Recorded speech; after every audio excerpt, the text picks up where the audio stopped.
So Shiz86 is asking, any truth to the Jaren Jackson Jr. rumors? The YouTube chat is buzzing about Jaren Jackson Jr. We saw the Grizzlies trade Desmond Bane to the Magic for quite the haul of draft picks. Could that portend them having a bit of a different direction? Obviously, a lot more to be seen. But with the Knicks specifically, Jaren Jackson Jr. rumors, people are asking, what do you think?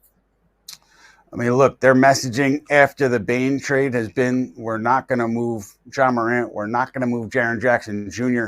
The Knicks, they did hire Jaren Jackson Jr.'s dad, Jaren Jackson Sr., to work with their G League club right when Leon Rose took over, I believe, or if not soon thereafter. And you can connect the dots there in terms of, potential interest. I haven't heard anything specific to Jaren Jackson Jr. and the Knicks right now. Doesn't mean it's not real, but I haven't heard anything specific there. It would be a seismic move, and it would be kind of letting everybody know that you don't believe in the core that you put together just 12 months ago. So I'd be a little bit surprised if that kind of a caliber of trade ended up with a Jaren Jackson Jr. And not a bigger name player. But let's see. I mean, Memphis, what they're saying is they're not going to move those two guys. They have all those picks. I think it's more likely that they use those picks in a trade than they do to kind of completely blow this thing up. But yeah, ahead of the draft, a lot of these questions will be answered. And Durant is obviously interesting for everybody. To me, I'll go back to something I'd said over the weekend. I know that there are voices in Phoenix who really want to have a top line starting caliber center, and you can get that in many different ways, but obviously the Durant trade is the easiest pathway to do that. The obvious one there is Rudy Gobert in Minnesota, continuing to have interest.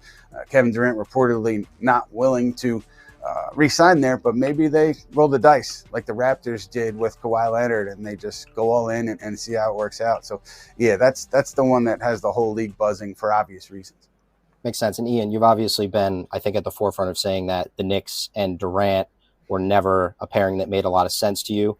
And I just want to close the loop on that because obviously we've seen reports that, they are not going to pursue that. But Knicks Recap is asking, do you know why the Knicks changed their stance on trading for Durant? So, and he also says, appreciate everything you do for the community. Want to make sure I get that shout out there. So just when it comes to KD and the Knicks, kind of closing the loop on that, Ian, and what you continue to kind of hear about that. Yeah, well, thank you, Knicks Recap. And yeah, it wasn't about like my opinion as if he's a fit or not a fit. It was more so kind of what I was hearing in terms of real interest there. And I heard that, it wasn't real. I know there was some reporting. I think ESPN and others talking about the Knicks having interest. Maybe they had the conversation at the trade deadline, but after that, going back several weeks, going into the end of the regular season, I don't think there was like real strong, legitimate interest in going ahead and trading for Durant and signing him to that extension at age 37. The why, I'm not as sure about. I don't know. I just, that was kind of the consistent thing coming out of at least my conversations was no on Durant. And look, I don't think that anything is going to change here. I think you can cross him off the list as we get closer to the draft and maybe the Phoenix Suns get closer to making a move. The why is interesting to me. I don't know. I don't know it strongly enough to report. Certainly if that changes, you'll be able to read that on SNY.TV sometime. But yeah, we'll see. I'm really curious to see where he ends up and what players are involved and how it might impact the Knicks in a tangential way. Plugging your reporting is my job, Ian, but nice job there. You did great with it. Stainless. All right, I want to ask Derek Sullivan, Trules is asking, what are the chances one of the Brunson pals, the Villanova guys, Harder Bridges, is traded? So we know that Mikal Bridges is extension eligible this offseason. I feel like that's a big story and a big kind of building block to see how the Knicks end up going. So I'm curious both with a Mikal extension and then to answer Derek's question, what are the chances one of them is potentially traded this offseason? I would have said, significant if Giannis Antetokounmpo was out there and had requested a trade and, had asked to come to New York and there was kind of the winds blowing Giannis towards the Big Apple here. But I haven't heard that to date. And so outside of a deal like that, a deal where you're bringing in headline star. And obviously, in that instance, you really reshape your roster.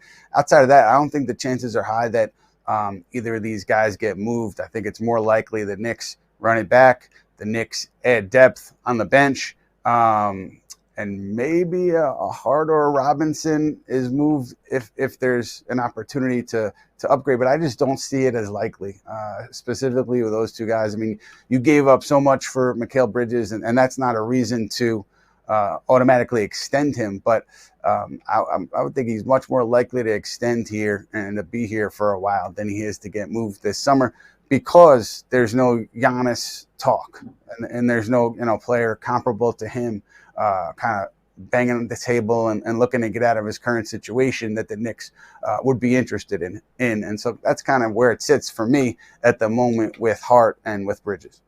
Sounds good. So we'll keep an eye on how things play out there. Just a couple other things I want to talk about. Nathan Smith's asking, could the Knicks look to get Malcolm Brogdon? And I kind of want to loop in another question that's been out there too, just about the way that the Knicks can build out this roster, given their limited cap space and given that they're kind of sitting in the middle of that apron. We know that they'll have that taxman level exception, but that also sometimes will have some apron, ramifications. So let's talk Brogdon. I know Luke Kennard's been a name out there. Some other guys that are in that space. And then right after, I'll ask you just kind of how you see the Knicks filling out the roster with other types of players.